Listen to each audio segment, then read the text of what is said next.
County Council, so you can report out a closed session. Thank you, Mr. Chair. The Board of Supervisors met in closed session this morning to discuss agenda items number 1 through 3 on today's agenda, and also the closed session that was added as an addendum to today's meeting.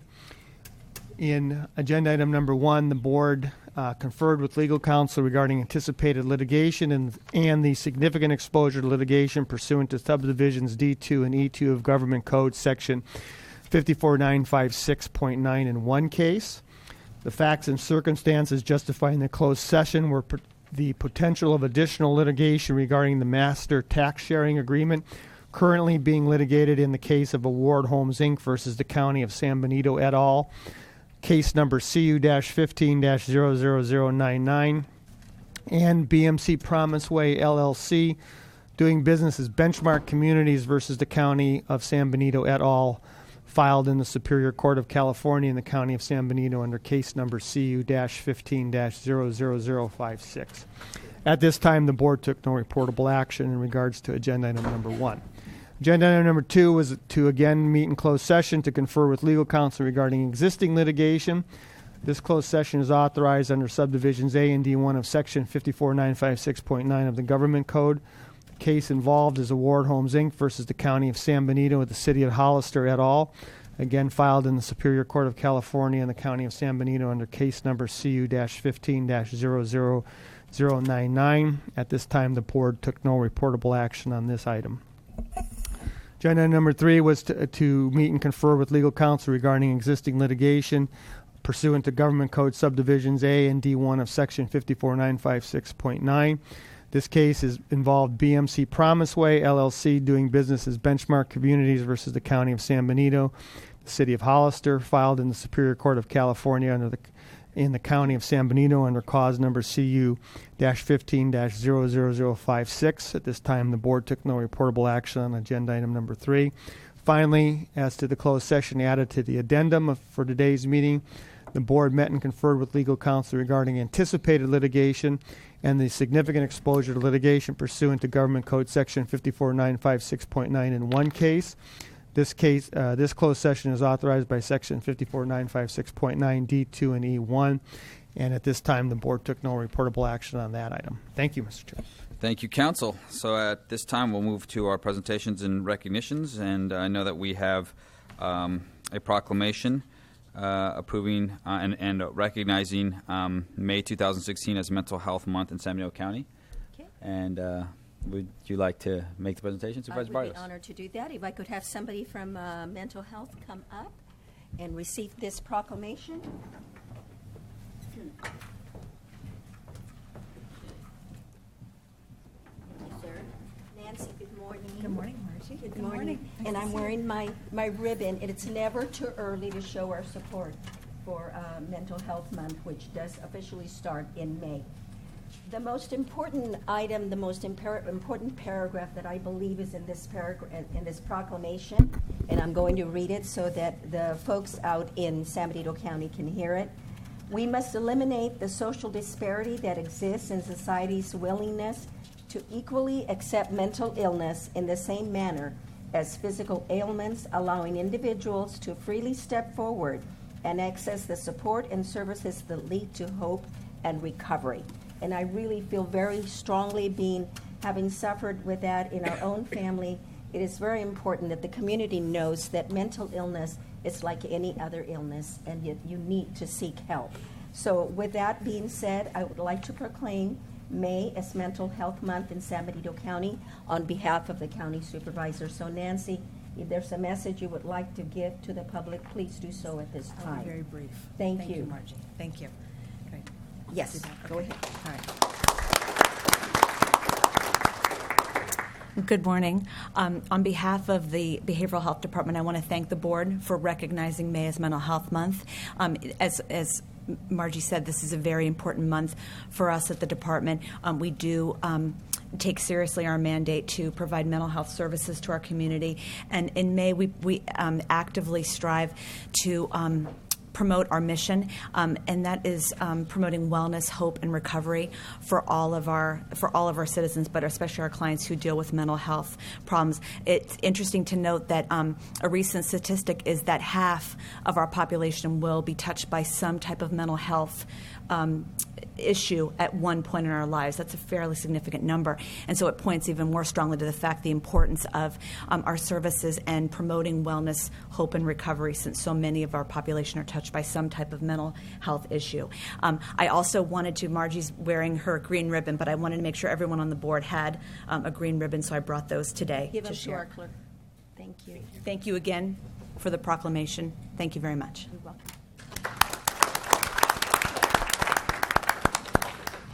Okay, next we have a recognition for Mr. Richard Boomer for serving 8 years on the Fish and Game the Commission. So Supervisor Jerry Munzer.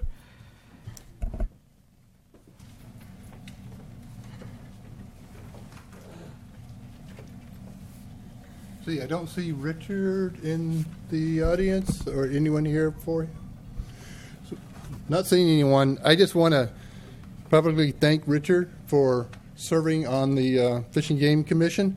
I got my start in serving the county by being on the Fish and Game Commission for 10 years. I was appointee of Rita Bowling, and it was an honor to serve on the Fish and Game Commission. And I know many times it's a thankless job, so I just want to thank Richard Boomer publicly, and we'll make sure he gets his certificate. Thank you, Mr. Chair.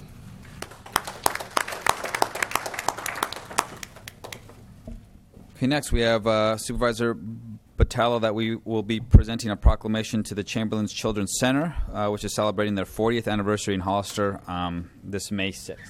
Oh, great. Is somebody here from the Chamberlain Center? Oh, great. Thank you.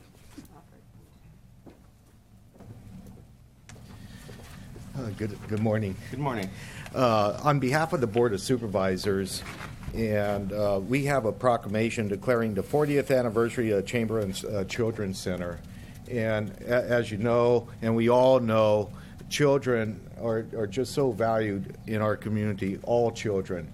But especially what makes even more special is the emotionally disabled children and children of abuse that requires our special attention. And the Chamberlains has done this for over 40 years at the center, and you've done a great job. I know all of us have been out there and appreciate the good work that's being done daily. I'm going to read this in its entirety because it's so important so the community knows. The proclamation for the 40th anniversary of Chamberlain's Children's Center. Whereas the Chamberlain's Children's Center is a 501c nonprofit organization in Hollister dedicated to providing quality social, mental health, and education services for emotionally disabled foster children and who have been victims of child abuse. Whereas the children placed at the Chamberlain's Children's Center have typically developed behavioral problems from their abuse, causing them to fail multiple foster care and school placements. Whereas children placed in the Chamberlain Children's Center have never been provided with the opportunity to be a part of a healthy family system. Whereas the Chamberlain Children's Center provides these children a safe, nurturing, family-like environment that focuses on social skills, appropriate responses with adults and other children, health and wellness, and education. Whereas the Chamberlain's Children's Center staff is dedicated to providing these children a safe, fun place to grow and develop socially acceptable skills in order to raise each child's self-esteem and overall competency. Now, therefore, be it resolved that the San Bernardino County Board of Supervisors, in recognition of the Chamberlain Children's Center contributions and their 40th anniversary, and in support of this vital program, do hereby proclaim the week of May 1 through 6, 2016 as Chamberlain's Children's Center Appreciation Week in San Bernardino County. and it's signed by the Chairman Rivas. Thank you. Thank you so much.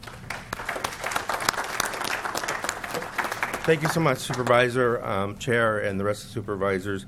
It's quite an honor for me to be up here and to accept this recognition on the behalf of our staff and our clients.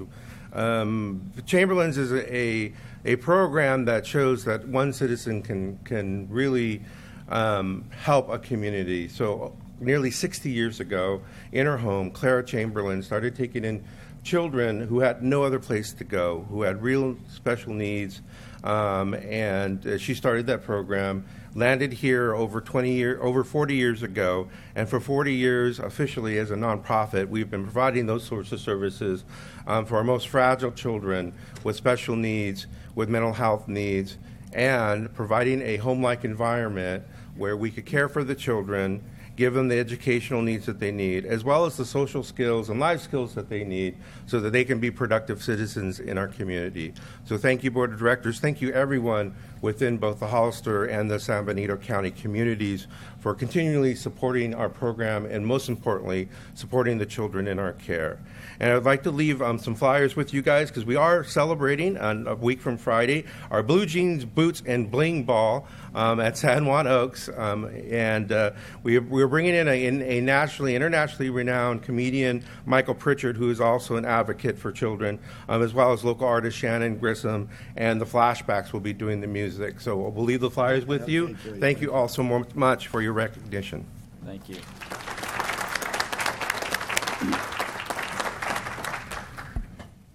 So at this time, our next item is from Health and Human the Services Agency, and that's presenting the Child Abuse, the Prevention Council, the annual Blue Ribbon Award to Detective Chris Wells from the Hollister, the Police Department.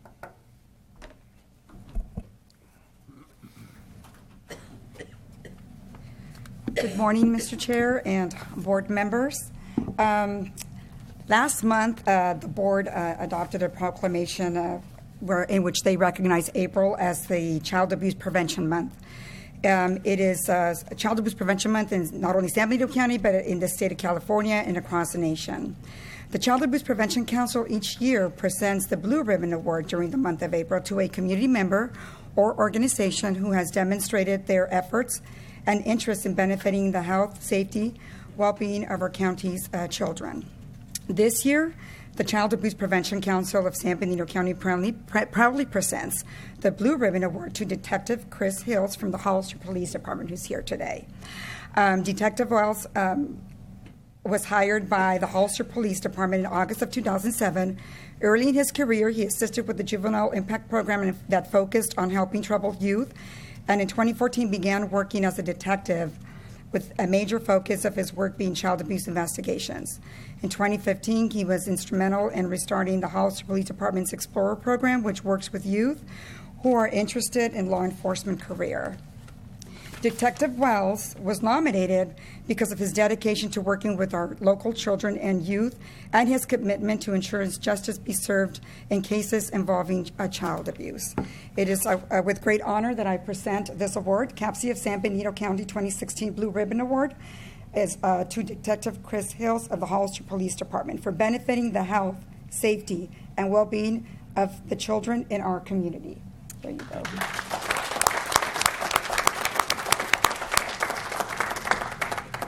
Just like to say thank you. This really is an honor to be awarded this, and I look forward to continuing with the community and serving for many more years to come. Thank you.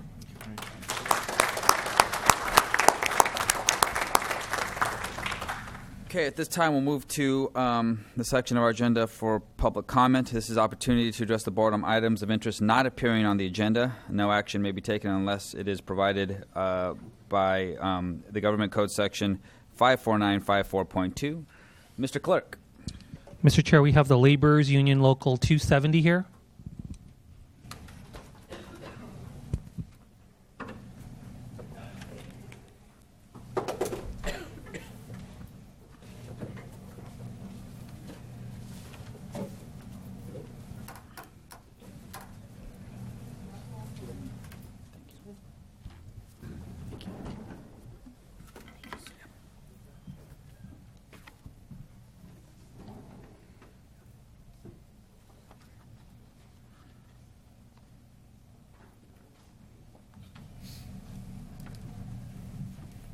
Good morning, Mr. Chair Morning. and Board. We're just here to just introduce ourselves as a local 270 laborers, more as a resource to you guys and to let you guys know that we're here to help with whatever you guys need as far as, I know you guys have the tax incentive. You guys are trying to move forward. We're here as a resource as the community. And also, we have a couple of large projects that we're looking to train and help with and hire local people from the community within your guys' borders of the county. So that's really what we're here for, just as a resource for you guys if you guys ever need anything and willing to work with you in the future. And we have some of the staff of the local laborers. Introduce yourself. Morning, my name is Jerry Esparza. I cover Salinas, Monterey County, Hollister, and like Manny says, we have a couple of good projects coming up. So we're going to be looking for some manpower here in the community of Hollister. Thank you. Morning, Chair and Board. My name is Gilbert Rivera. I'm an organizer with Labor's Local Labor's International. We do a lot of outreach to the community, and we do a lot of grassroots, making sure that if there is a project that is going to be done in the county or the city, make sure that those the community gets benefits from local hiring or chooses a local company. Thank you. Good morning. I'm Jose Mexicano. I'm also organizer for the Labor's International Union. Thank you, Board. If you guys have any questions for us, or all right, thank you.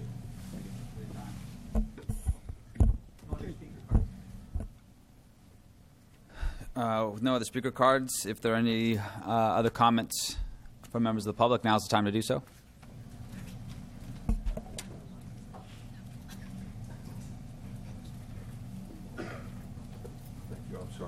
On my lap. Not a problem. Good morning, everybody. Marty Richmond from Hollister. I think a lot of surveys and questions to the public always come up with the same answer. People in general do not trust government, but if you ask them, do you trust your personal representative, your senator, your supervisor, your assemblyman? The vast majority of them say, yes, I do. I know it doesn't make sense. They say, we don't trust government. Do you trust yours? Yeah, I trust mine, so I guess I don't trust anybody else's. I think it's just a natural reaction of how you view an organization versus individuals.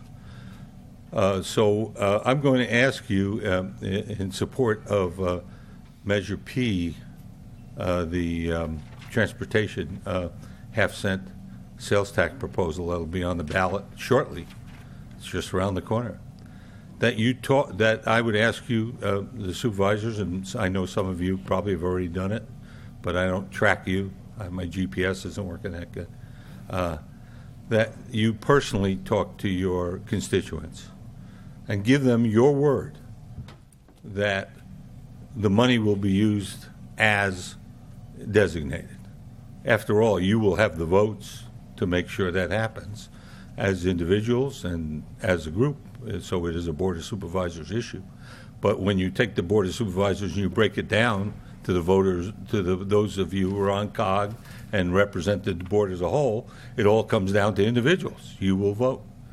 And I think if you go out and talk to your constituency and say, you have my word that I will make sure that this money is used as proposed, that will reassure them. Because it will not be government saying it, it will be you saying it. And they know you, and they trust you because they voted for you. So I thank you for your time.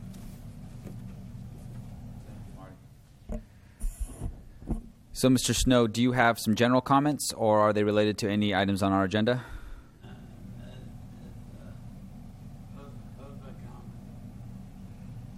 So, Mr. Coker does look like he has some general comments. Yeah, let's give him the microphone.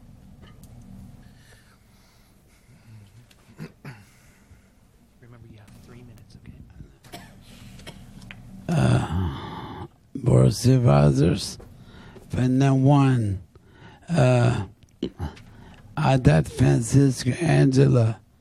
So Robert Reyes is up, and the Patel's up, and Del Cruz is up. Marge Barros seats. 2 people are going for that seat. But I want people to know it's called non-disability. By talking to Francisco and talking to Angela, it's called writing. So anyone in the community on the district, you can do writing and to go and file paperwork as of today. So you feel the boards represented on those boards, Rodriguez and Batella and Del Cruz. If you're in that district, all I gotta do is our qualification, and I wrote to them. You can do writing, and that the topic was Martin saying, how we know you guys get money for roads and not opposed raising taxes can appear. How we know where the money's spent at? By me doing all work in the city, they get $1 million a year. It takes me the right letters to push to a little work. But I ask what when they do the work is in the county streets or city streets. So I've been writing to them. They always go on vacation if they want to do that. Then I asked another question. I got thank you, Louis, who wrote back to me, and Barbara Thomas for the county government. But what gets me is when you guys get $25,000 to do research for this bill coming up here, for the marijuana cultivation bill, when you get someone, a captain, we got 2 captains. Which one is it? We got the slick one. Last time I came here and got to the 25,000, went to Denver. Is there a report? No, they're not. So how can we trust our government? Sierra County, by doing Cal Harbor to this, doing a lot, I get to con or colonists. And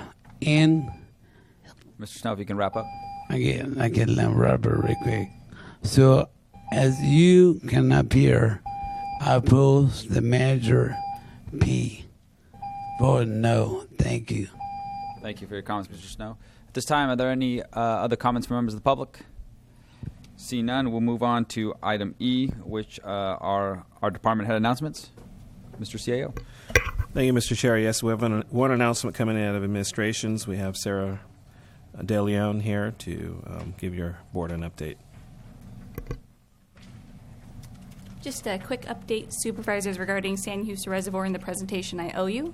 I will be going to the Parks Commission in May, hoping to get their recommendation from them first regarding a cost and risk analysis, and then bringing that back to you soon thereafter. Very soon, probably your next meeting after theirs. That's all the announcements. Mr. All right. Barnes? No, we have one more announcement. I apologize. Out of our MA department. Sorry. Two things very briefly. You don't usually think of code enforcement in a good way, but our code enforcement officer, Stacy Watson, took it upon herself during this mud season to write a really good article for the Farm Bureau News and send it out not only via the news but through to a host of agricultural concerns throughout the county, talking about the issue of mud on our roadways, and we have seen a very positive set of feedback from that. So I just wanted to thank her and congratulate her publicly on that. Also, it is my delight and immense pleasure to introduce to you our new staff member, Chandel Clark. She asked that I not have her step to the microphone, but we are very, very excited to have Chandel on. She brings a wealth of CEQA knowledge and has experience working with first graders, so she fits right in.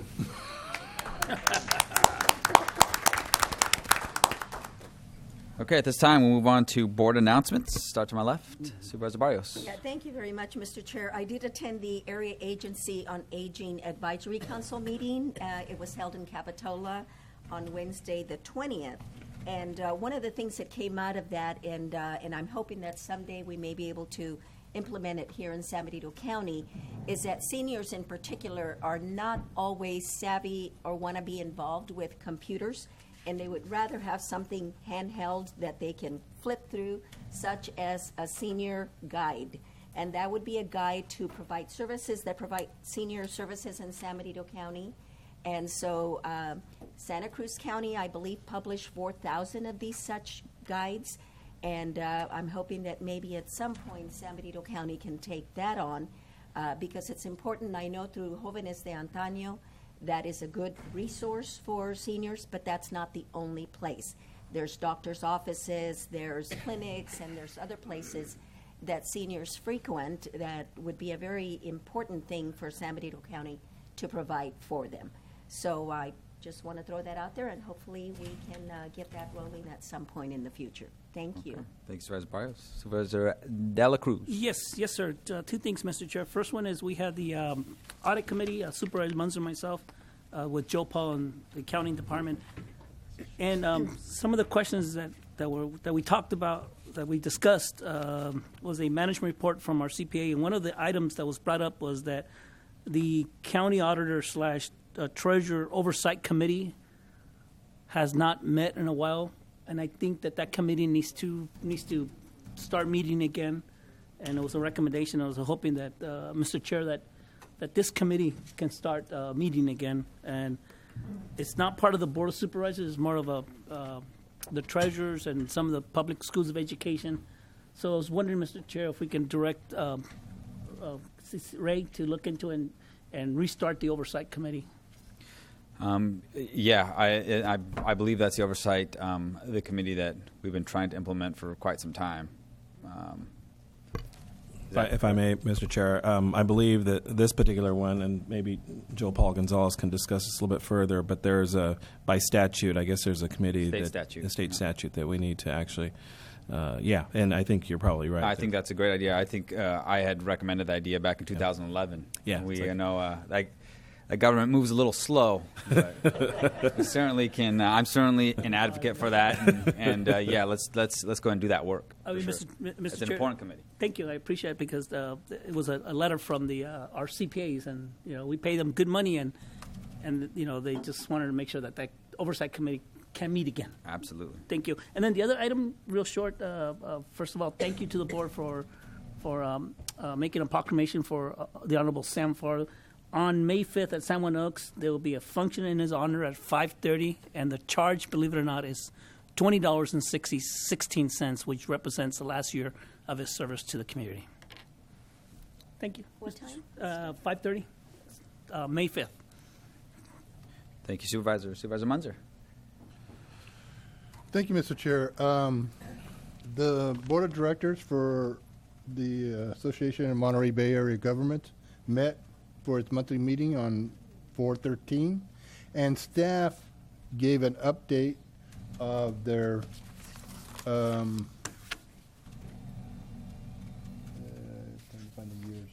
their next 25 years of the growth forecast. And they reported out that the jobs, employment, will actually grow a little quicker than previously expected. And they expect that the region, and that's Santa Cruz, Monterey, and San Benito counties, will increase employment by over 60,000 between 2015 and 2040. And the overall growth will be at a slightly less rate than previously forecasted. And it is projected that the region will have a total population of 879,000 by 2040, and they will, in the next few months, will be meeting with all 21 agencies to start determining each agency's rate of growth.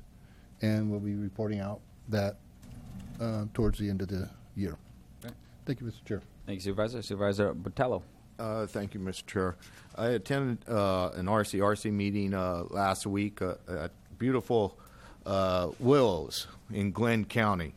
And it was a little bit lighter meeting than normal, being took a tour of a walnut shelling plant, which was very interesting, how many tons and tons of walnuts that they shell with very few employees. So which, as we all know, labor is becoming quite an issue in California, not enough of it.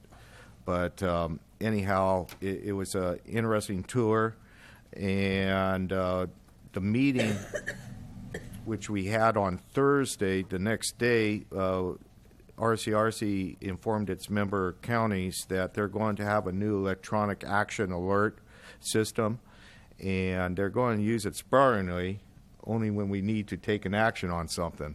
And in fact, we have something on our agenda a little bit later on this morning on one of those calls, AB 2395, in regards to telecommunications. But we also talked about, we took a position of opposition unless amended for the Senate Bill 1396, which is the Inter-Coast Range Conservancy. And that's modeled after the Sierra Nevada Conservancy.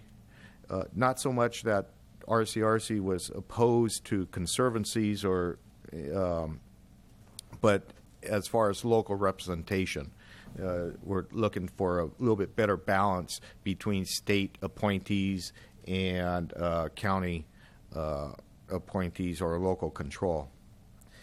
And a little bit of discussion was done on the California Tree Mortality Task Force, which I think any of us who've traveled to the Sierras are discouraged to see, how many conifers are dying. And this past weekend, I had an event on Sunday, the Fremont's Peak Day, and pretty much all the conifers going up to Fremont's Peak, they're gone. Through that, disease and insect infestation, and it's creating quite a fire hazard in our national and state forests and parks.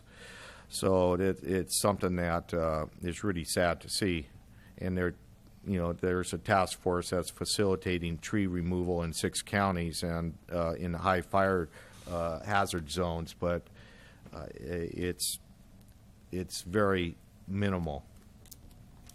On Sunday, this coming Sunday, May 1st, I'm having a town hall meeting at the Grange in Aromas to answer questions from the public on Measure P, and hopefully educate folks what it's about and how important and vital this tax measure is for this county and the future of transportation and our roads.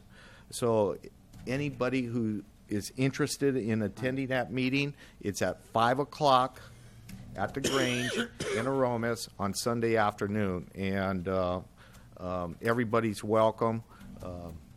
I'll be there to hopefully clear everybody's minds on Measure P. Thank you. Thank you, Supervisor.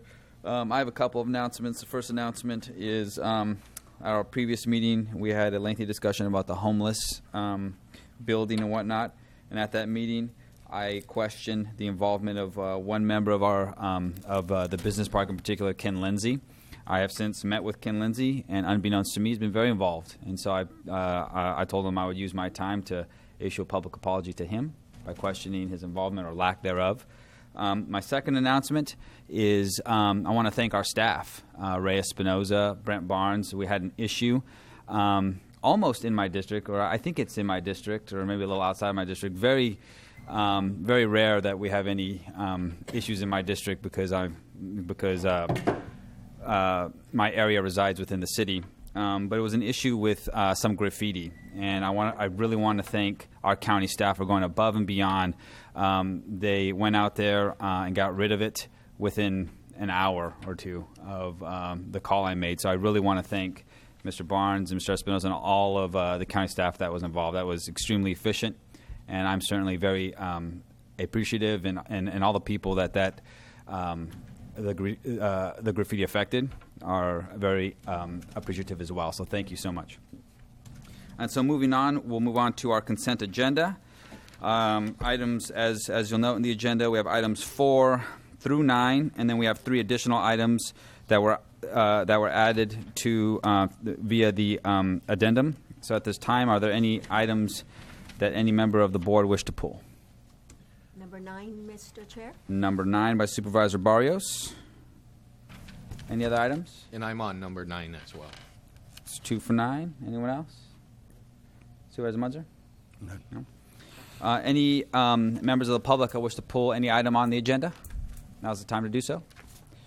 Okay, so at this time, I will move for a recommendation to move all of the items on consent with the exception of 9, and this also includes the addendum, which are 3. There are 3 items that aren't numbered. So moved, Mr. Chair. Second. Okay, all those in favor? Aye. Aye. Opposed? Motion carries 5-0. So now at this time, I'll turn it over to Supervisor Barrios and Botello for item number 9. Yeah, thank you, Mr. Chair. I appreciate it. First of all, Brent, I just want to, this is a long overdue. I wanted to highlight it, bring it out of consent agenda because it is something that we have been striving for a long, long time. And so I really appreciate that you have moved forward, that your staff has looked into a program that will assist us in the streamlining of all our processing of applications, permitting, all of that. I know that it's a big task. I do know that it's going to take a lot of dedication, 40 to 60 hours, I believe, per staff member in a 3-week period to be able to get trained. And so this is a real commitment from that department, and I just want to make sure that the public is aware that that it is something that we have been, like I said, striving for a long time. And I guess the last thing is that has this been, and I know you've done your homework, but has it been tested in other counties and with success? Yes, Supervisor Barrios. It has been. It's just not new, not brand new technology. It's been around for a while. It's worked very well in other places, and we hope to seamlessly implement it. I'm certain there will be a learning curve, and please bear with us as we go through that. But I think it will dramatically increase accountability and efficiency in the planning and permitting process. Absolutely. We're very much looking forward to it. Thank you, Mr. Chair. Yeah, I was pull this as well and give you my accommodations for getting this off the ground finally, because I think we've been after something like this for at least 6 or 7 years, at least. And, you know, other programs and technology, you know, is not, you know, very well staffed in our county either as far as trying to implement, you know, new programs. And how did you choose this particular program above maybe others that may be in the market, and also the compatibility issues with our contracted planning consult? I don't know if I want to say they're consultants, but they are. Yes. You know, how does that? Is it all kind of a mesh, or you're ultimately going to bring back pretty much all that outside work back into our own offices? Is that what the ultimate plan is? Well, 2 things there. As you know, in creating the RMA, there are a lot of changes that we're undergoing now, and we are building up staff and trying to bring back work inside. It's more efficient to do that. There's clearly specialty areas where we will continue to rely on consultant effort, but it's my belief, at least, that we should have core staff be trained and functional in all of the areas that are our core businesses, and this is one. So that's one of the main selling points for me in taking on this challenge, if you will, of bringing this software on. We have, in fact, we put together an RFP and went out and looked at a variety of software solutions, vetted all of those with IT staff and GIS and others to ensure compatibility. And this is really the best fit, and that's why we're advancing this. Great. I appreciate it. Thanks, Supervisor. Okay, at this time, anyone wish to provide comments from the public? Now's the time to do so. Looks like we have a comment from Mr. Snow.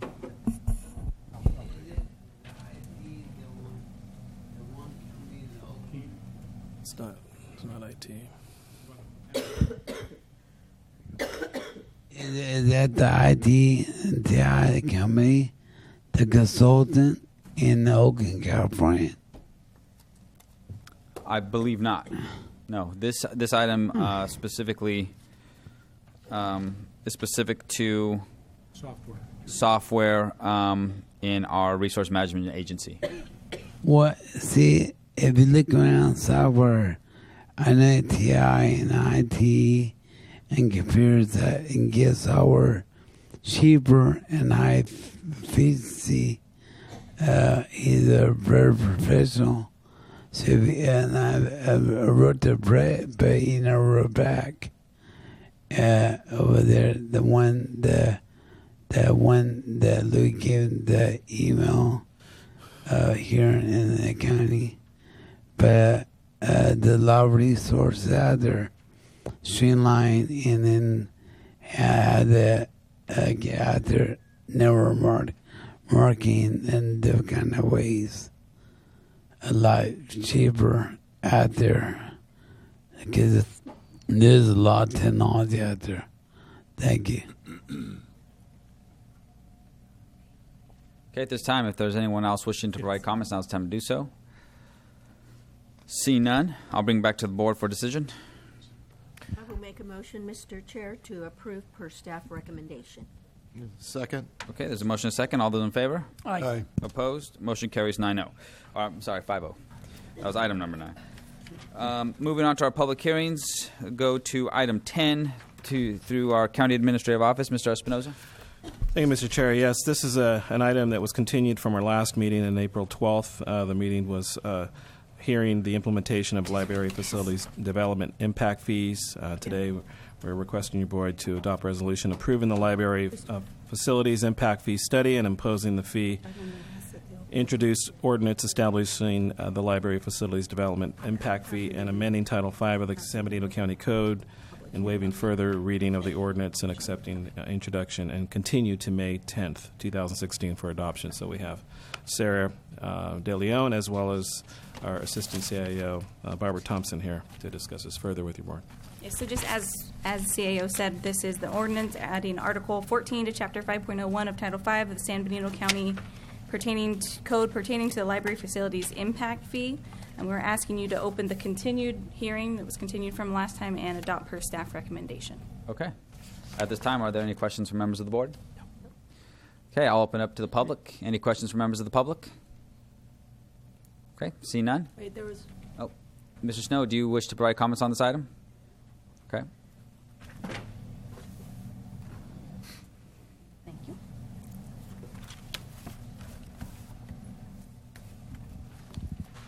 And I kind of like what I read in the paper too. Is that the impact fees on the library cards to create revenue for the kids? Because I already opposed that there. We should find like another way, because a lot of people out there are workers. And Bert can make it now, and I know we need another library to mention, and see mention that too, like a little better project that went sour, and then the Ford, Kevin Collins over there, but I know that I kind of like oppose any hike that breed people that can afford it. So maybe if you can figure out a way with your representatives, especially Raw Reyes and Patella has been oriented there. Del Cruz surely has been oriented there. How he gets money. So I figure you guys should figure another way to raise the fee of a library course for our kids or any kind of hike. Because the point is, people barely can afford to pay their bills. Thank you. Mr. Chair, if I may just make clear, this impact fee is for capital facilities only to be applied to developers, new development coming into the county for their fair share of library capital facilities only, has no direct impact on any kind of operational cost to the public. Thank you. Thank you for that clarification, Sarah. Any other member of the public wish to provide comments? Okay, I'll bring it back to the board for decision. Mr. Chairman, if I may, being part of the governance intergovernmental committee, one of the things that I really hope is that we have partners in this. The library is a community asset, and with that, hopefully we could develop partnerships with the schools, with the college district, and the cities, and ultimately adopting some sort of fee structure as well. Because if we read the library facilities impact fee study, our background material, this fee for the next few years is only going to raise about south of $4 million. And the facility that we need is more in line of $11 million. Yeah. And so we'll have to continue to work and form partnerships and try to do what this build facilities that the community ultimately needs. Another thing, too, being part of the impact fee committee, I think as going down the road in the future, as we evaluate our fee structure, maybe we should look at a different formula based on square footage rather than per unit, in the fact that a small inclusionary house would be assessed the same as a 4,000 square foot house, and maybe the equity is a little bit off. But that's something that I hope that we as a board keep in mind going forward. Any other comments? I have to agree with that, Mr. Chair. I would like to say that it really should apply. I know that we're not talking about any other impact fees, but I think the equity is important to look at, maybe even traffic impact fees moving forward. So I hope that becomes a part of the studies that we will be doing. Yeah, thank you. Good comment. Any questions? If not, I'll certainly accept a motion or entertain a motion. I'll make a motion to staff recommendation, recognize the exempt status of the project pursuant to Section 15273 of the California Environmental Act and guidelines, and adopt resolution. Let's see, what is the resolution? It's 27, 2016-27, approving the library impact fee study and imposing a library facilities development impact fee within the unincorporated area of San Mateo County, and accept the introduction and waive further reading of the ordinance and continue the matter to May 10th, 2016 for adoption of the ordinance. Second, Mr. Chair. Okay, there's a motion and a second. All those in favor? Aye. Aye. Opposed? Motion carries 5-0. Mr. Clerk. Moving on to regular agenda, item 11. It's from our County Administrative Office. Mr. Espinoza. Yeah, thank you, Mr. Chair. Another item that Sarah will be presenting to you out of administration. This is to request your board to approve the contract with Lou Edwards Group for a communication and outreach plan for our county. So Sarah's here to discuss further with you.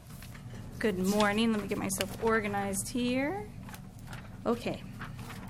So before you today, we have our outreach and communication plan. We released the RFP in October 2015 and again in February because we did not receive as many proposals as we hoped. I wanted to briefly give you guys an overview of what that scope said that we were looking for.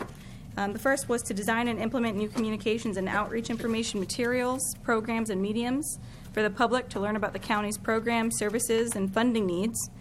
to provide meaningful input into the priorities and expenditure plan of the county, develop a variety of outreach mediums, including electronic and social media, to educate the public about the county, create new ways for the public to sign up and receive information from the county on the website and also through social media, and advising on educational presentation to community groups, including outreach to diverse communities at minimum at 3 meetings, and designing and working further with consultants and staff for other outreach and education efforts throughout the county.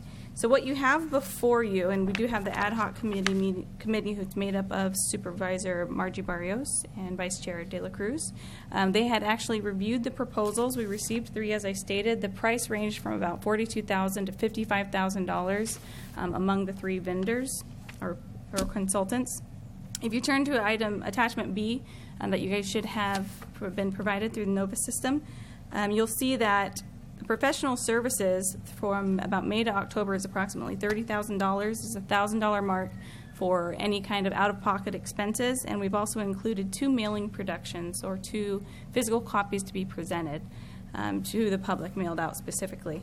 I just wanted to note before I give it back to you guys that there is the potential to move things around. If you notice, there is a timeline of milestones on attachment B.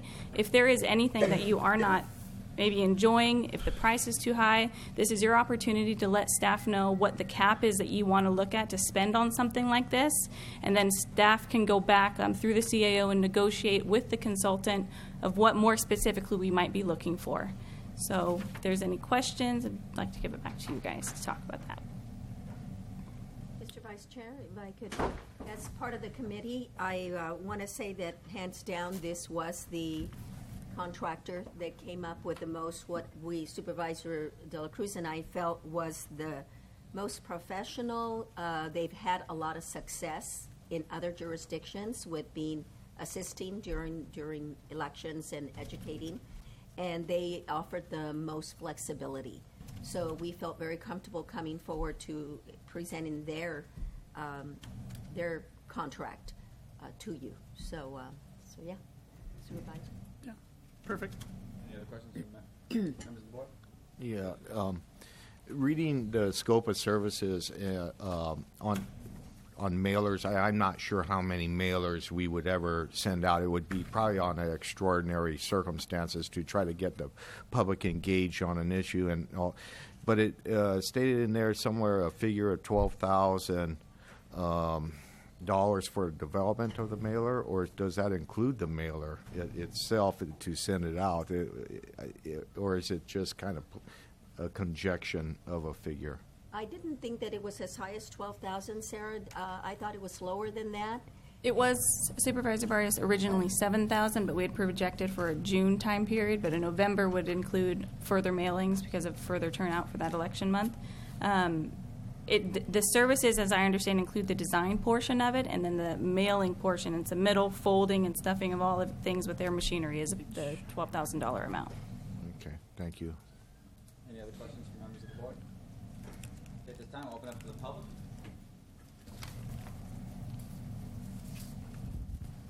Man. My name is Keith, a retired civil engineer.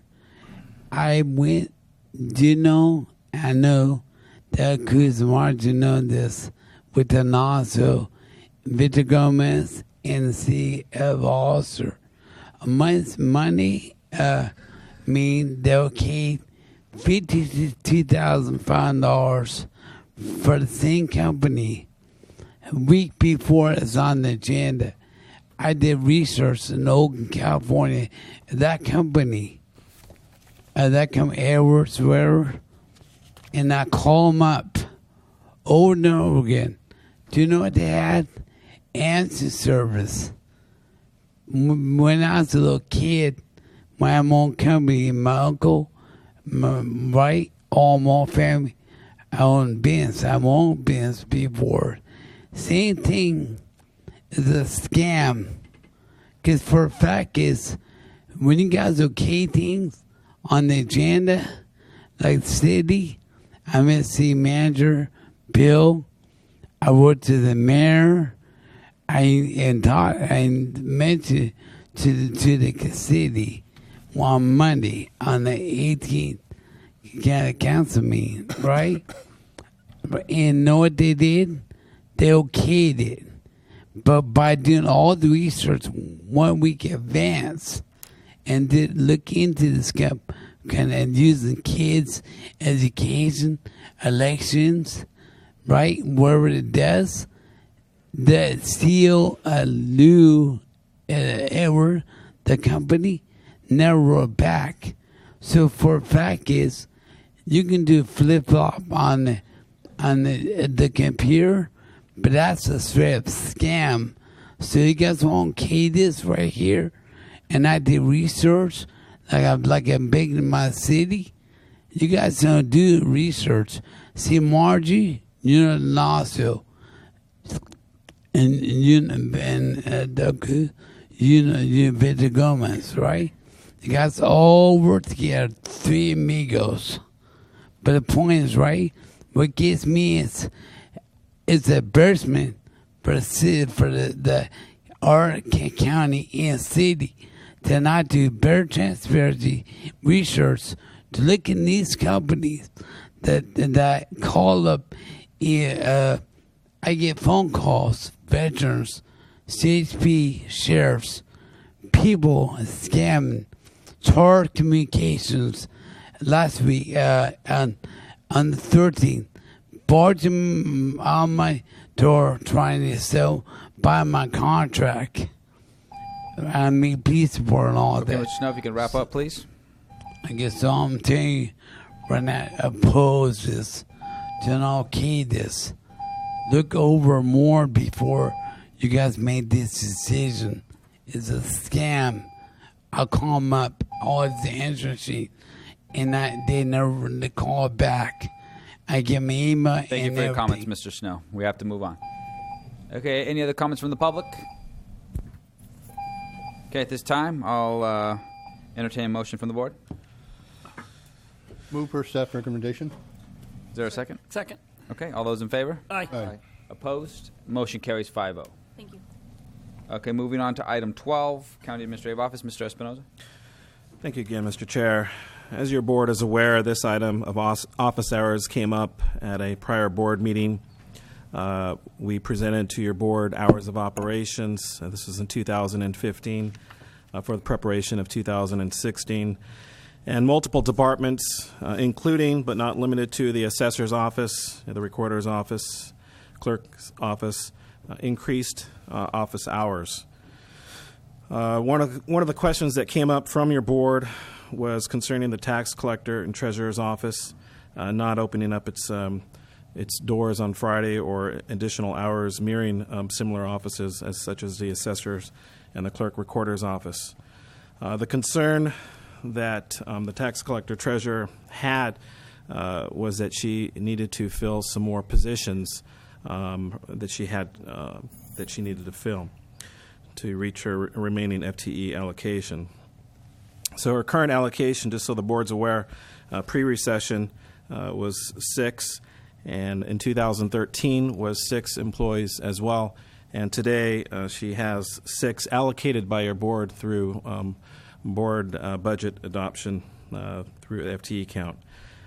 Today, though, however, she has 5 FTEs occupying those positions, so she has 1 vacancy as of today.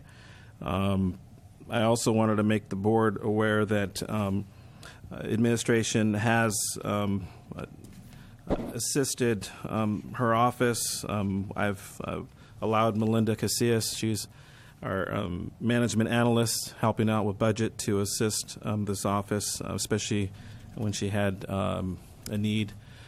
So she actually has been spending some time over there, as well as hiring a part-time employee.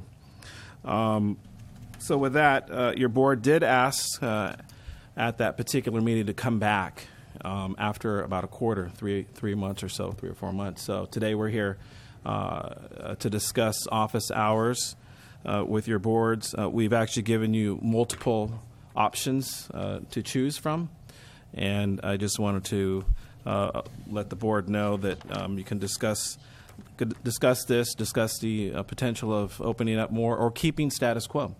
I've invited Mary Lou, she's our tax collector treasurer here, to comment further on this and then to bring it back to your board. Okay, so at this time, Madam Treasurer Tax Collector, thank you for being here. So you're more than welcome to make some comments. Good morning. Thank you. Yes, and Ray has mentioned that we only have 5, not hired the 6th person yet. The Treasurer, Tax Collector, Public Administrator departments do have 6 approved FTEs in total combined for the 3 divisions. I'm one of them, and of the 5, 2 are designated to the Treasury and the Public Administrator. The other 3 are remaining designated to the Tax Department. Currently, I have hired the 2 FTEs. One just completed probation, and the other is halfway through probation. It takes a good solid year to get a regular staff person up to speed. And then the 3rd approved for tax has not yet been hired due to a possible reorganization of the department. I have 1 temporary staff person on board who will run out of temp hours soon. As Ray stated, CAO, Melinda and another temporary did help during December collections and before. This second round, we didn't have any assistance, but we managed, so it was okay. So technically, I do only have 5 FTEs available for the 3 divisions. We send our bills out in October. The season runs from then to the end of December on the 1st installment. Then again, from February 1st through April on the 2nd installment. In July, we are rolling over the fiscal year to the new year, and then we send out the unsecured bills in that same month. In August, it's a collection month for the unsecured taxes with a final due date of August 31st. And then in September, we generate the new bills for the secured taxes. And those are mailed in October. So that season goes on to the end of December. We currently are open 24 hours weekly with lunch hour closed, as CAO stated. My recommendation for longer hours would be, at this time, because we're still not fully staffed, to open from 8:30 to 4:30 with lunch hours still closed, and perhaps a half a day on Friday. The reason for closing the lunch hour would be to have the 2 FTEs available before and after lunch. Otherwise, we really would only have 1 person available during the lunch hour if we rotate lunches.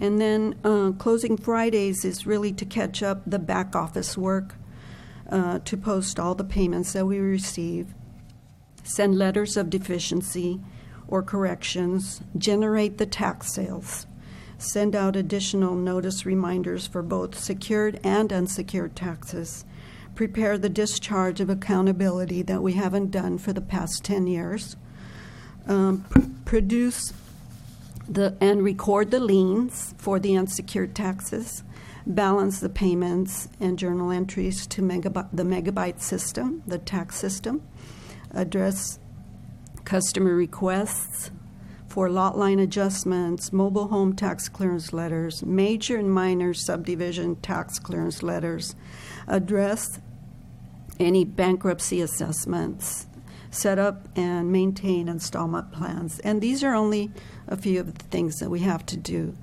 when, during back office work. So during the season is when we really need closed Fridays. because the volume is horrendous as far as, receiving payments over the counter. And it's way more than a standard day.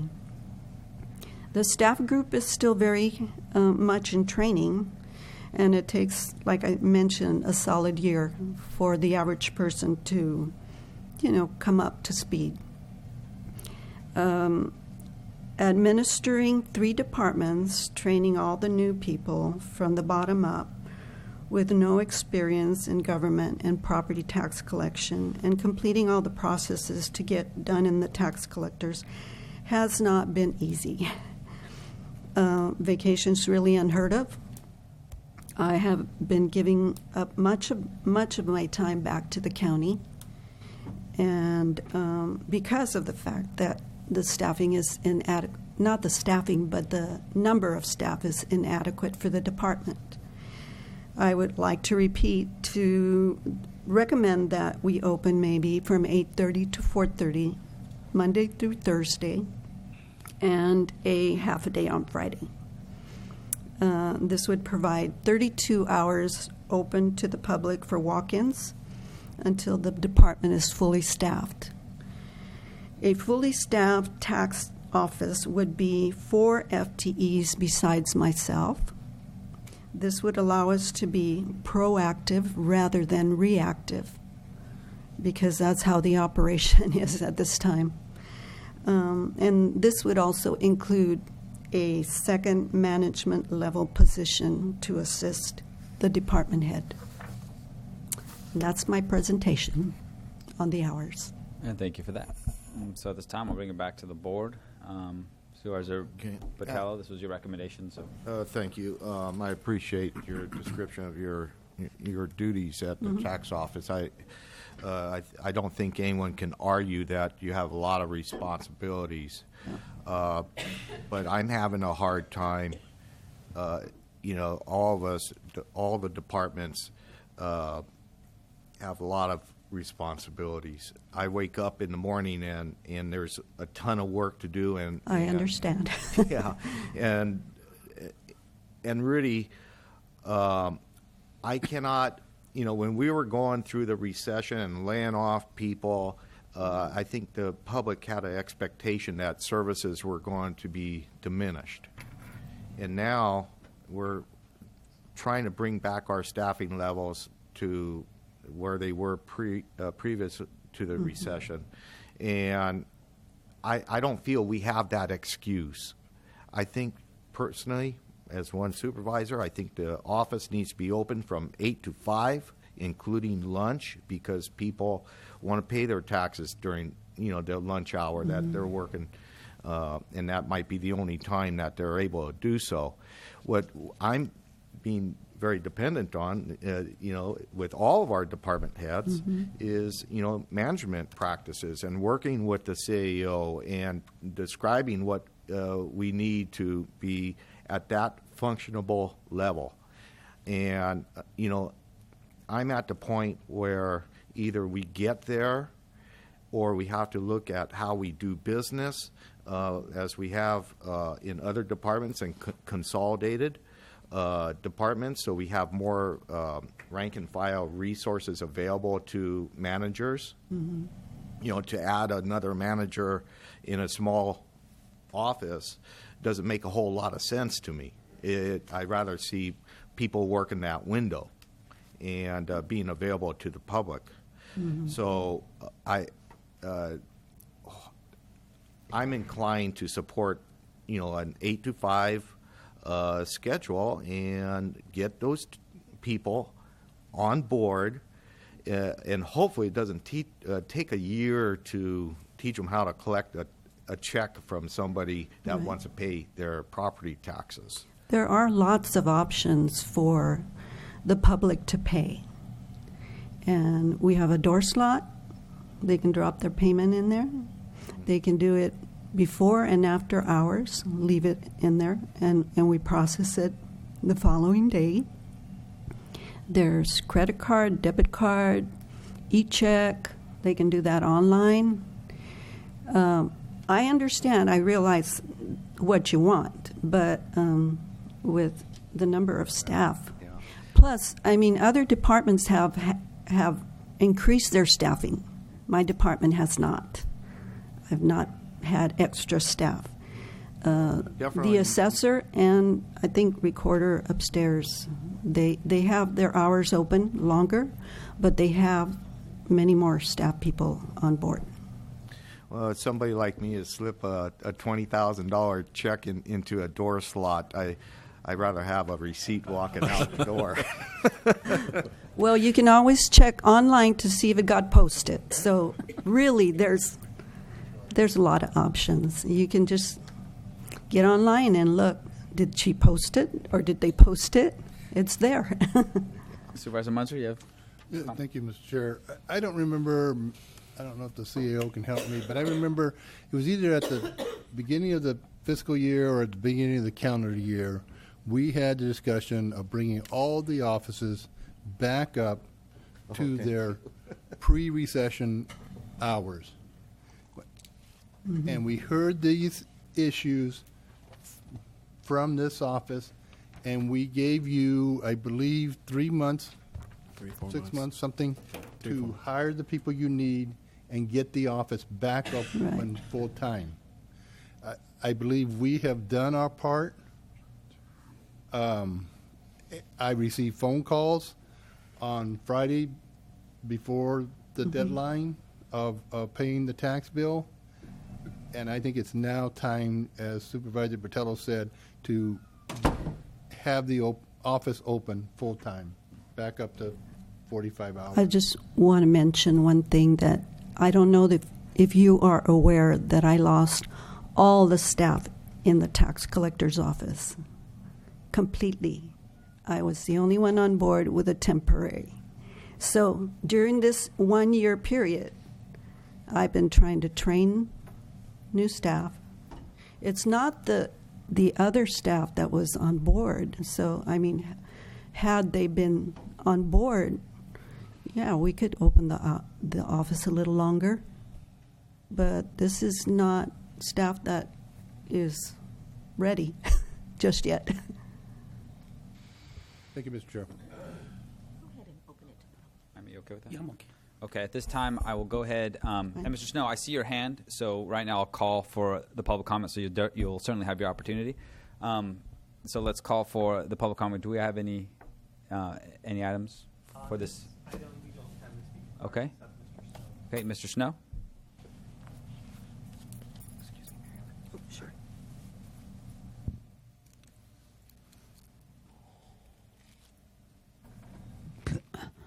And the CEOs and banks, my employers, Citrus CEO, my best friends, Citrus CEO, and executives and management around multi companies, and there's optional and there's fixed rates. You have optional loan and you have fixed rate loans. So that makes sure. But one thing that I hear here, always, and Mary, she's nice. But one thing our city and county, you guys need, like, we need like appeals committee to give ideas to you guys, or volunteers or something. Because we need to manage corny or see again, because there's always problems. You don't fill in gaps. So, Mr. Snow, I have to remind you that you have to stay on topic. This Okay, issue I get the topic regarding to is the hours of the temporary tax. What I get the topic is that what she's saying jump from the staff, right? And then that's Manchester, right? We need better coordinating or staff. We need individuals like the county tax collectors or what experience they got to coordinate them, right? To coordinate, right? Because usually, like like if you have a fixed loan, it's in the loan, right? To the tax collector, to the county or the county, right? Ward San Kings County. So I know what problems, how she has staff to cover what her people that she has working for her Joe Paul audit, her boss. So I mean, the point is right. And you can complain all you want. I know about management. I'm not coordinate. I know what any aspect of government and business. But right here now, there's always a problem that I hear being a retired civil engineer. I ran multi companies. And but that's what I hear. Always there's a problem, right? What we need is to coordinate. And what I'm trying to take as right, as experience, right? Do you need to coordinate things? Who you have there? Things should be self-sufficient. Thank you. Thank you for your comments. Any other member of the public wishing to provide comments on this item? Now is the time to do so. Mr. Richmond. Thank you, Marty Richmond. I have spoken on this issue before when we talked about telephone answering. I hope you remember that, about getting people to answer the telephone. So that sometimes frees up your critical people. I think you remember that. I'd like to make a suggestion just to get us off the dime. And obviously, it's your decision to make. I don't have any horse in this race. In the interim, I suggest you, if you haven't done already, that you put in some flex hours for when it's going to be busy. I mean, you go to the post office around April 15th to measure your income tax. And speaking of taxes, now we know how wealthy you are. Now we know you drop a $20,000 check. I take care of other people's two $20,000 checks. Excuse me, two. You go to the post office around April 15th. They got people standing out by the box, saying, "Yeah, we know we're going to be busy." You go there around Christmas. They got extended hours. At least, no matter what you do on the other hours, I think you ought to flex the hours during those times when it's getting down to the short time and the tax bills are due. The punishment for being late is outrageous. We all know that. It's just like being late with your DMV bill. Okay, the punishment. If somebody in the street did that, they get arrested, but the government can do that to you. So you want to make sure that when the tax bills are coming due, people can get in there and do what they need to do. And to do that, you probably got to flex the hours a little bit, which means you got to give them some extra help, extend the hours and give them some extra help in those times when they're really going to be busy because they're on deadline. And as far as the regular day-to-day thing, I don't have anything to say because I don't know how I won't assume that I know how it works. But the other issue you can do that people often do when they got this problem is, my experience is that 5% of the problem is 5% of the people are 95% of the problem. So you have somebody walk in with a tax problem and they don't know anything about what they're doing.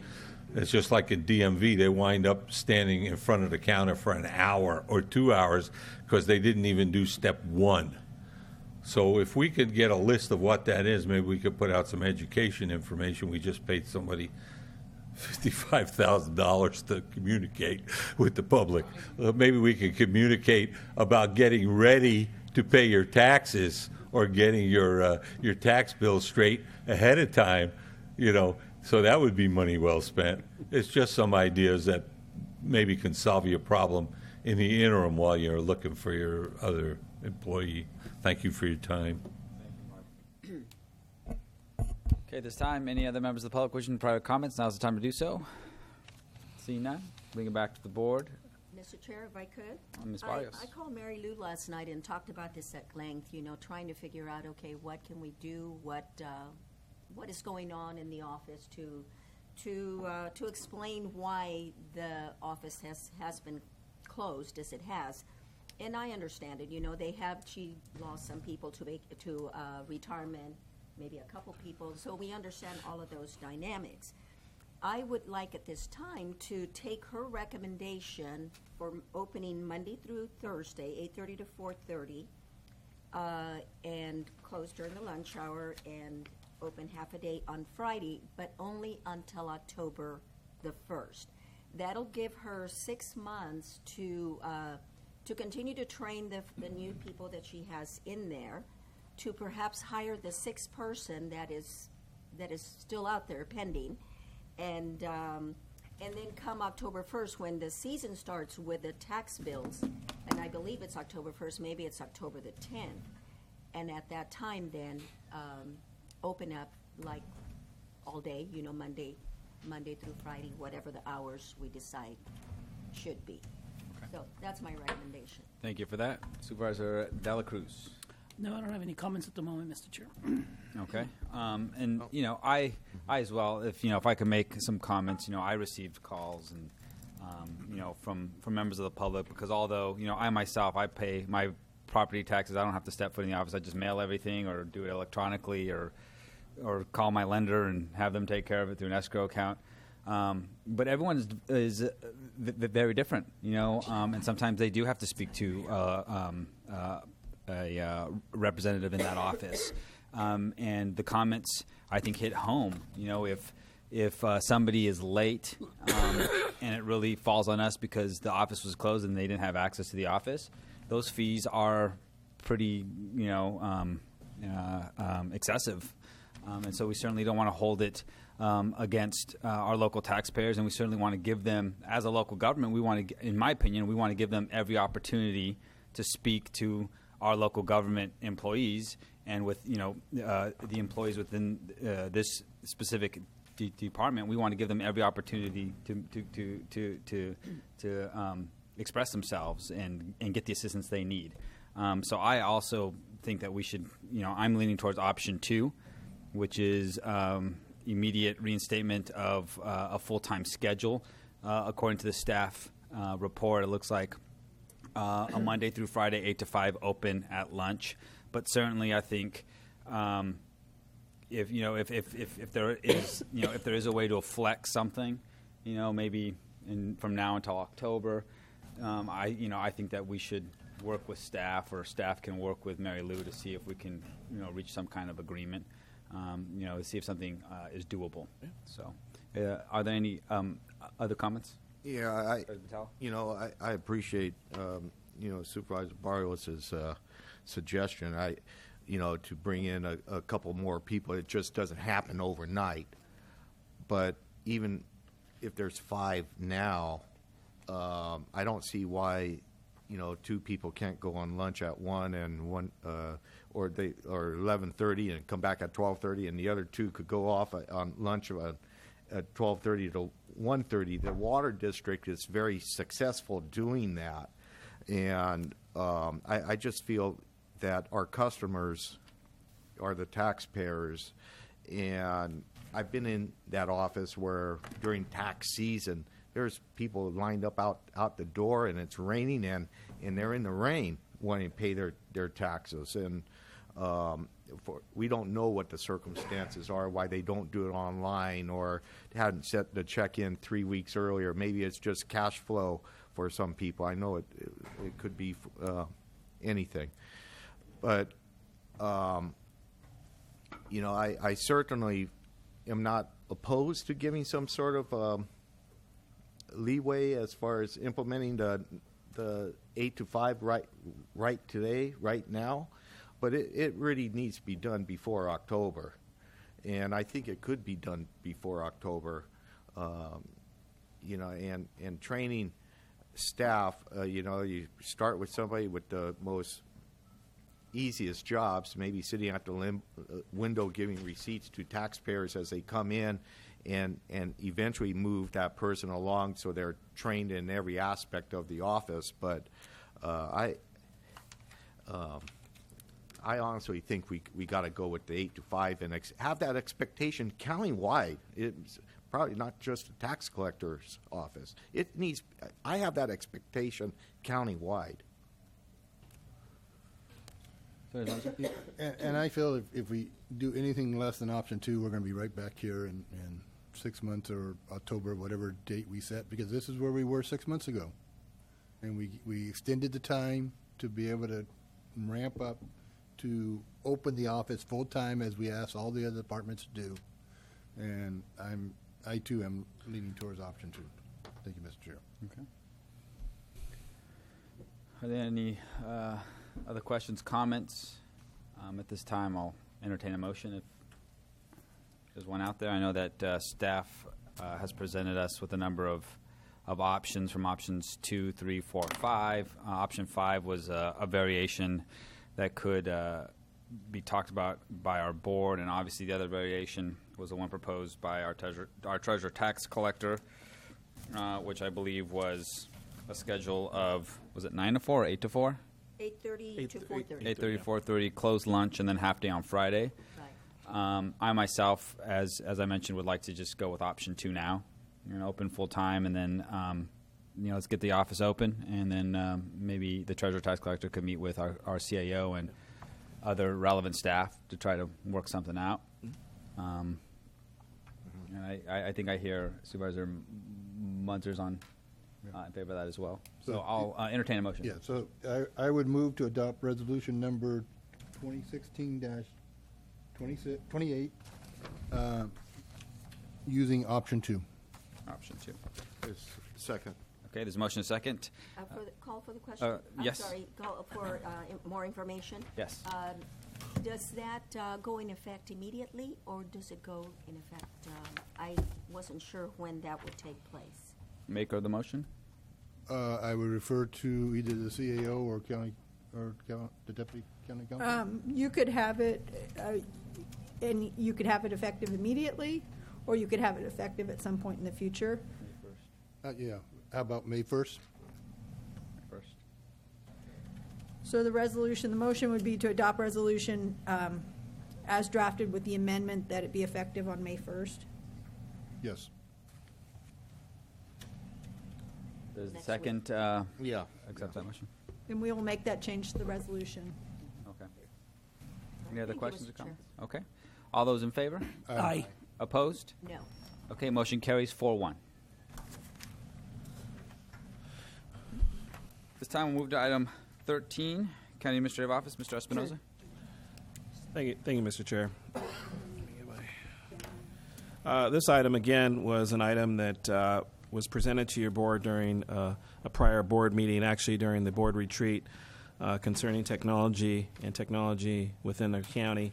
Your board did request to come back at a later date to discuss kind of at a high level, kind of a plan, a strategic plan, and what direction we would like to move forward with and how we want to address technology in the county, and in particular how that coincides with staffing levels, short-term, long-term debt, and how we can actually economically move forward with advancing technology and continuing to infuse technology into the county. So I've invited Sacramento Billicana, he's our IT supervisor, as well as Nathaniel Lyerly, he is our interim server administrator / database administrator / everything in technology, and both of them are going to present to your board what we just discussed. And I've been promised that it's not going to be too long, about 15 minutes at the max. So, okay, thank you.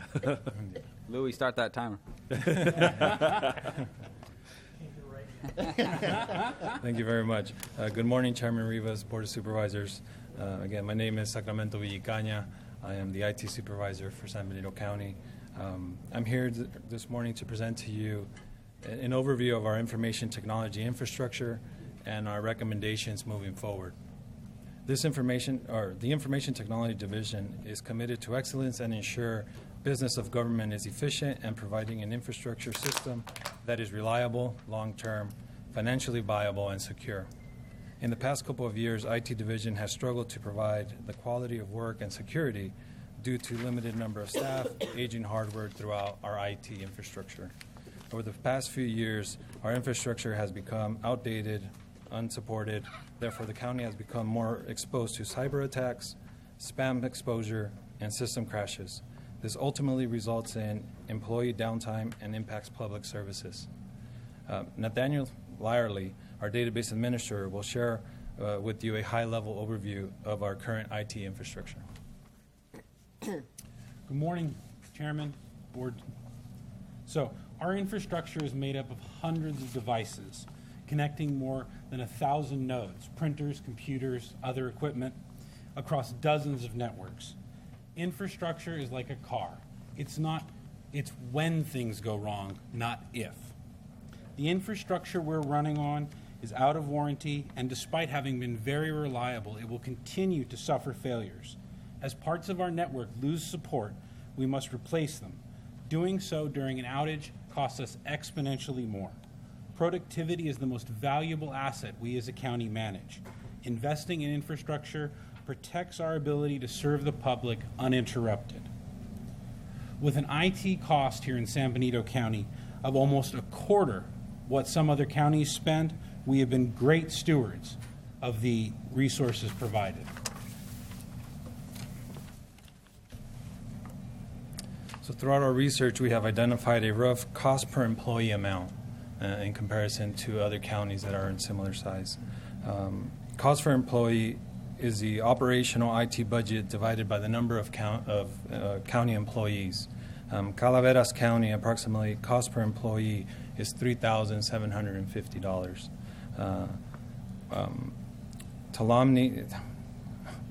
Tuolumne, thank you.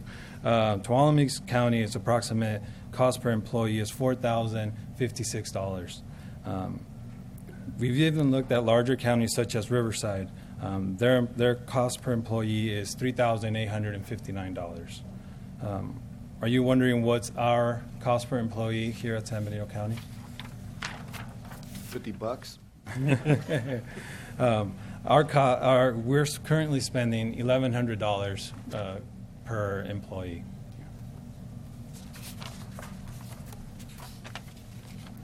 For the 2017 budget, IT requested to be able to fill a vacant position. Going forward, additional support for assisting the replacement of aging IT infrastructure will be a key factor for us.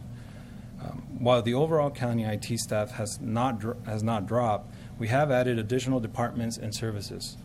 Today, 2 of our current IT staff support and are funded by specific departments. IT work has been accomplished with the assistance of CSWD workers. These opportunities have assisted the county in accomplishing projects. Our recommendation over the next 5 years is to have 4 new employees to fill roles directly responsible for security, disaster recovery, and additional help desk technicians. The following options may seem familiar to you. They were discussed and talked about on the Board of Supervisors retreat. Nathaniel will now share with you a bit more of these options and what they yield for the county. So, Mr. Supervisors and Mr. Chairperson, the capital expenditures that are associated with a local solution are resistant to economic decline. That's how we've survived during our economic downturns, is because we had the infrastructure here in place and didn't have to pay that monthly bill for it. We do pay maintenance, as we do associate cover here. There's a fiscal durability to that capital infrastructure, and the purchasing flexibility it provides us in allowing us to compare prices for the same hardware across multiple companies really makes a big difference. In the event of a natural disaster, such as an earthquake, those vital county services remain online. It's of the utmost importance that they do so. So as far as knowledge retention, that key point, troubleshooting local systems can be done very quickly by staff. Having that staff, the emergency coverage here has historically fallen on 1 or 2 people. So that's one of the reasons we're looking at addressing staff specifically. So the local infrastructure has a 5 to 10 year replacement cycle, and delaying the replacement has been an effective strategy in leveraging our budgets and cutting costs in the last cycle of them. So looking at hosted solutions, there is an initial cost. The staff time and startup money are significant pieces of a hosted solution. There's an ongoing yearly cost, and that cost is locked in by contract. That's fixed over the life of that contract. So we can't cut that when it comes to downtimes. They are subject to internet outages, and we have had outages in the past. They're very rare here, but having vital county services offline doesn't really work for us. So the phrase limited disaster recovery turnaround time refers to that service levels for these hosted items are contract items. There's a notion of 5 nines. It has to be up 99.999% of the time. However, a vendor may not have the same priorities that we do. If we call up to let them know something is down, something else may be a higher priority for them. So the lack of internal staff knowledge for these hosted solutions, if we decide to change course, as we have with some of our hosted solutions in the past, transitioning can be difficult. Like Bitech, we're currently trying to migrate off that, and that's been a problem. So on the upside, the regular maintenance for these systems is done by the vendor, and we've consistently had delays in doing this regular maintenance because of the limited staff. Regular maintenance is the thing that falls out first when we have a lack of staff time. Outsourcing really can help us with that particular aspect of it. So lastly is a hybrid solution. And this is essentially what we have in place now. We have a number of systems that are already hosted. So allowing departments to cover the cost. So when necessary, outsourcing can fill in the technology gaps. We see that a lot right now where somebody has a new system, they've got money to bring it up online, but we don't have the resources internally. A hosted solution really offers a lot there. Choice and ongoing yearly cost. For the last few years, we haven't had to upgrade Microsoft Office. There's been no need. And in doing so, we've saved hundreds of thousands of dollars. In the case of easily replaceable physical hardware, we've been able to let some of the support contracts lapse for those because we know if it breaks, we can replace it easily, and we've cut that yearly cost down because of that.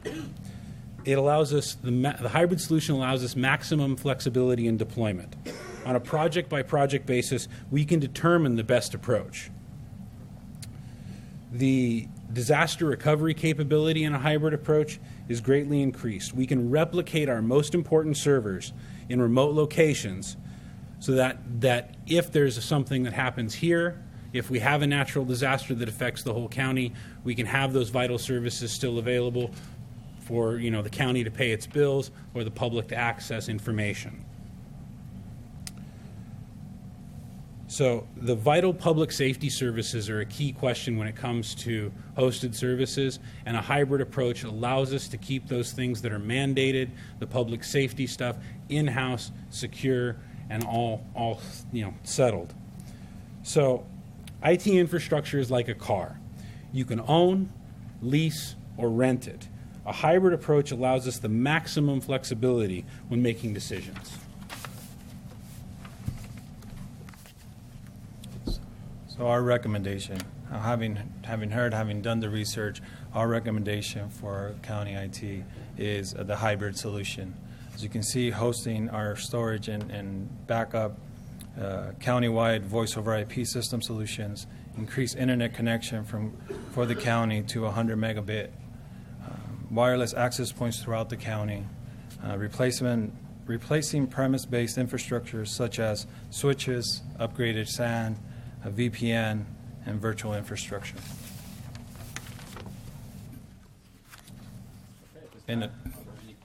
Just a couple more slides, I apologize. Just a couple more in terms of the hosted solutions is productivity applications, communications, file sharing, public-facing departmental applications. And again, some of these items here are actually items that have been brought up throughout the different departments here in the county. So we've taken their input. In addition to our hosted solutions, as part of the hybrid solution, we would like to address as well as the network operation centers, create an IT lab and a classroom for the county so that when we have to do training, we have the facilities to accommodate for those, as well as address IT office space and storage. So in conclusion, exposure to our security threats will continue to grow we need to work to keep our network secure and protect our data.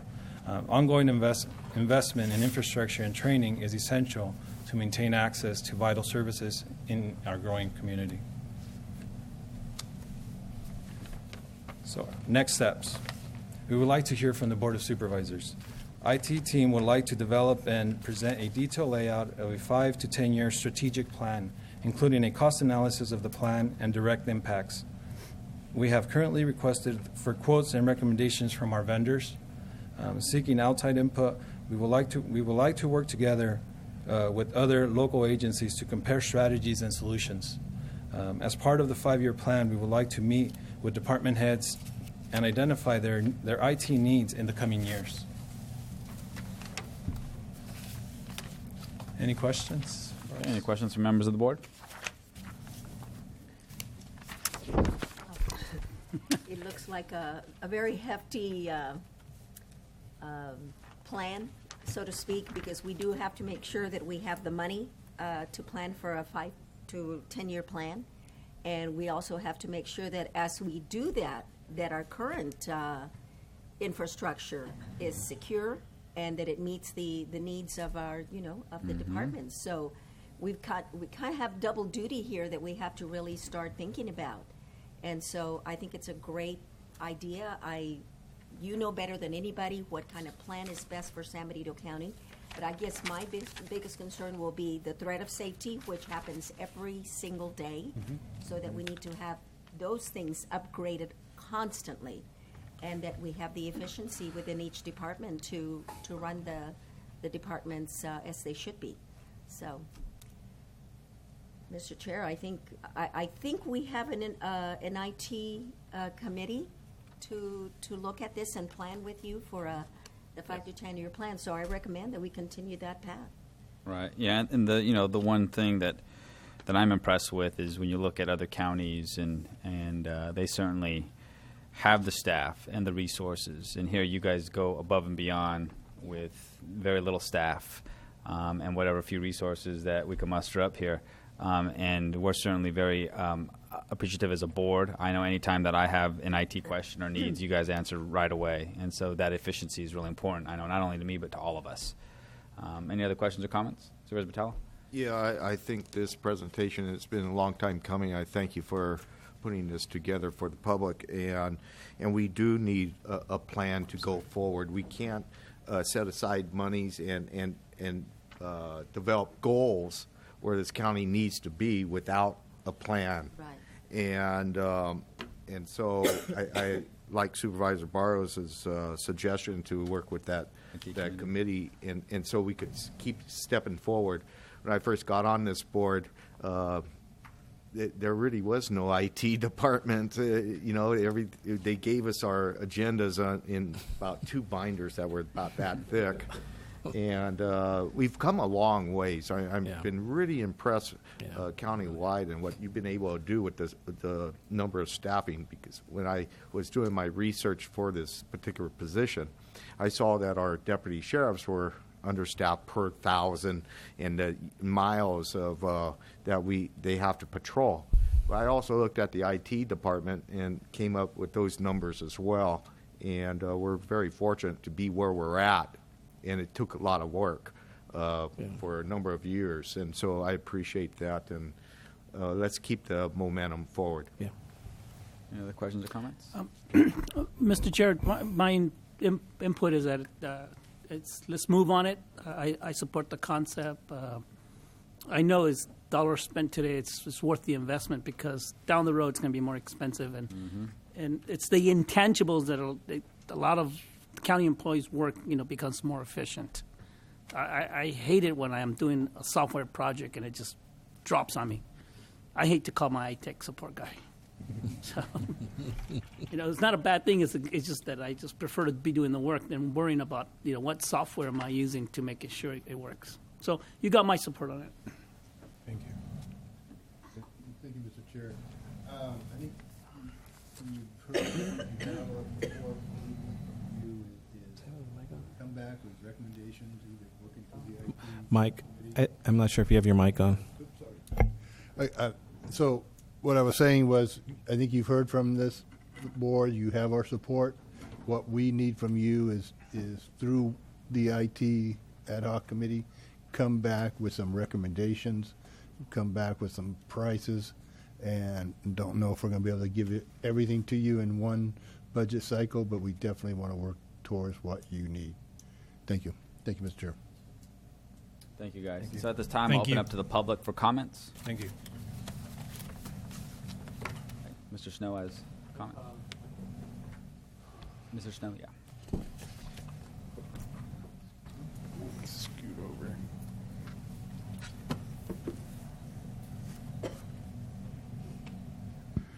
Board on Keystone to Sillinger. Within years, I've been trying to tell you guys, St. County,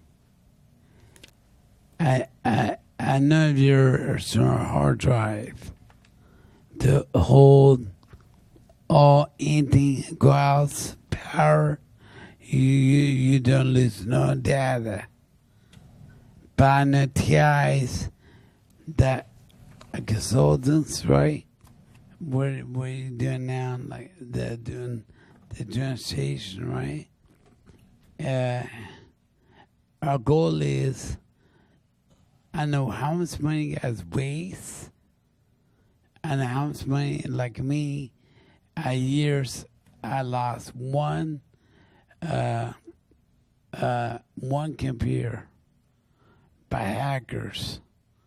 But then one guy, it's called Viber Control.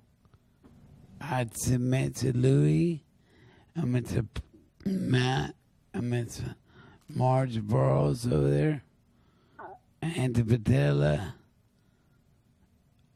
Jeremiah, right? And I don't know about you, right? But at the time, but I know Mitzi guys. And I know a professional that's good consultant, TI, IT, whatever, that I lost out of one computer within 4 years and one broke repair within 4 years. And if you guys need help to update, that's your trouble. But it seems like our goals, spending, up to date. We're not to date.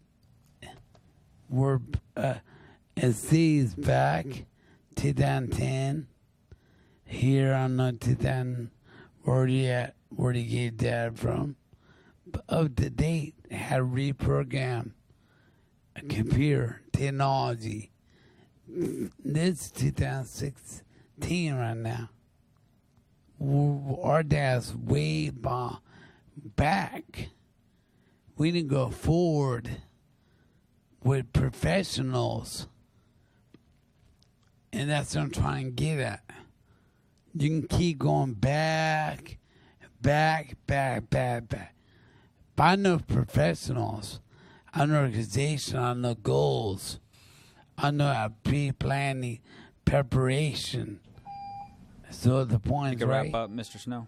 Right? So you get me with KisaWama.com.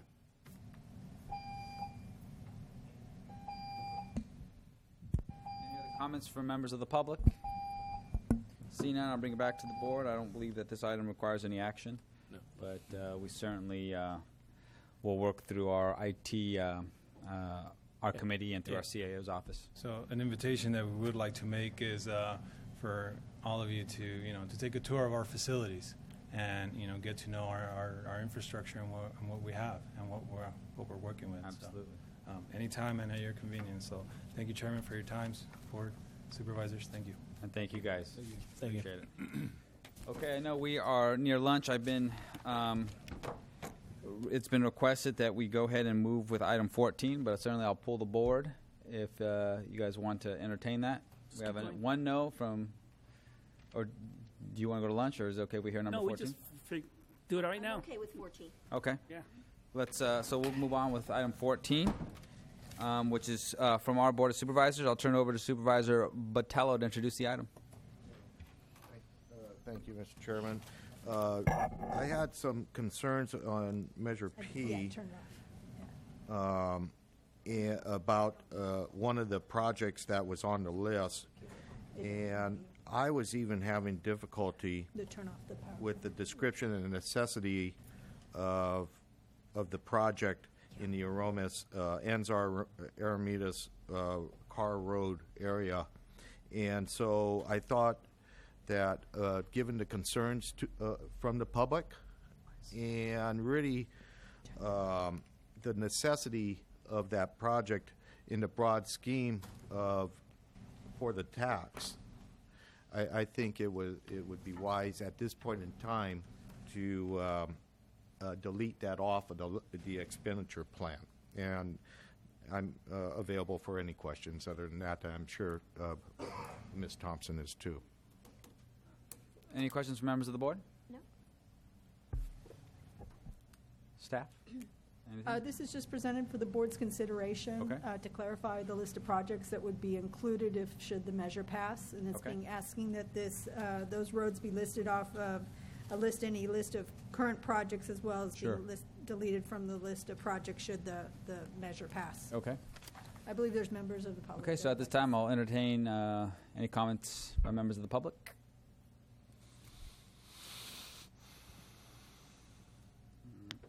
On board. I've been down the Medicare route at transportation over there. Committee, wherever committees you got there.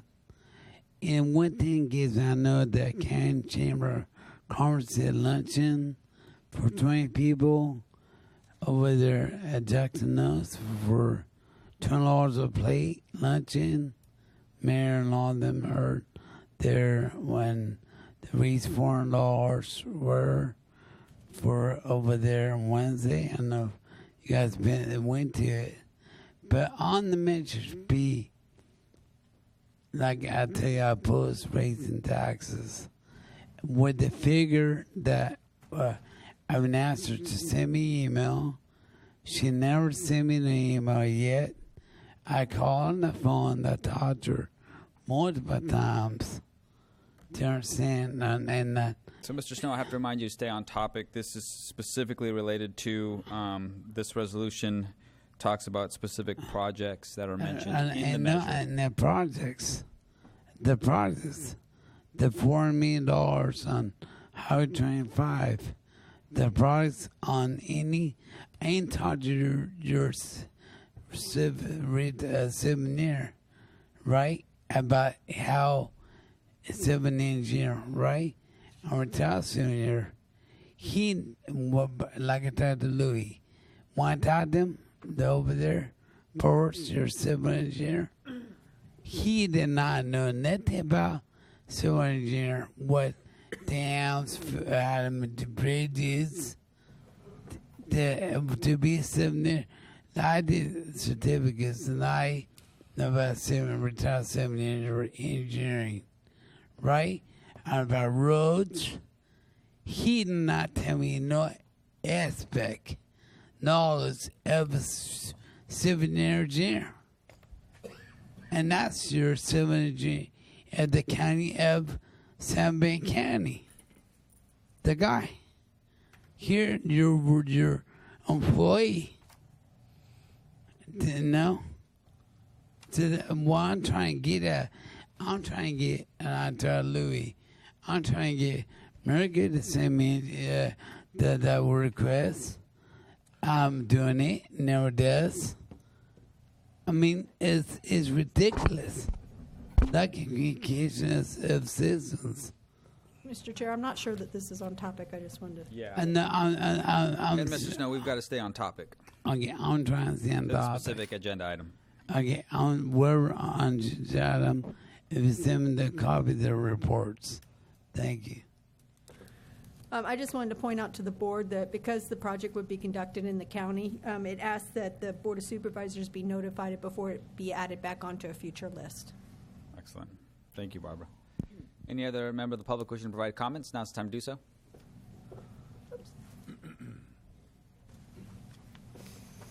Hi, my name's Seth Capron. I'm from Aromas, and my hat's off to Supervisor Patello for. Whenever you compliment me, your time's up. Seth, your 3 seconds are up. There were a lot of folks out in Aromas who didn't think this was the appropriate road improvement project for our area, and we really appreciate you guys taking a look at this, and we'll be working with Anthony at the meeting on the 1st to talk about other things that would be more appropriate for our area. So thank you very much. Thanks for your comments, Seth. I hope you're not coming up here to compliment me too, Marty. No. Marty Richards, as I love to point out, I don't live in Aromas, okay, because we often differ. But one of the strengths of having local projects is you get to make, I want to point out to the public that this is the kind of thing you can do when you have local control. Absolutely. If this was a Caltrans project, we'd be 20 years putting it on and 20 years taking it off. We've shown that already. And after we take it off and change our mind, we'll be another 20 years putting it on. So as far as the public goes, I've heard a lot of talk about Measure P, and I know I'm up here propagandizing, but it's a perfect example of the strength of doing local projects, which is local control. We do what we want, what we think is best for us. And the supervisors get direct feedback from their constituents about what their constituents would like to see. It's unfortunate that Caltrans, all kidding aside, doesn't work like that because they're a huge agency, and basically, 99% of their dollar work is in Los Angeles County or something where the money is, and they're up in Sacramento where the votes are, and we're somewhere in between. So this is one of the great strengths of this project. People say, well, why are you doing it yourself locally? Why don't you just wait for Caltrans to come around 15 years from now and do something? And this is one of the reasons. Had the local people been in charge of what happened down on Route 25 where they cut a road right through a hill, and everybody who lives there stood there and said, please don't do that, and they didn't listen anyway, because that was what was on the work order, okay? And they knew it was a 20-year change to change the work order, so they just kept cutting the road, and it didn't work out too good. So I want to point that out. I want you to take credit for talking to your constituency, and I know the rest of you will too. Thank you for your time. Thank you for your comments, Marty. Any other member of the public wishing to provide comments? Now it's time to do so. If not, bring it back to the board for decision. I'll make a motion to approve Resolution 2016-29. Adopt. Is there a second? Oh.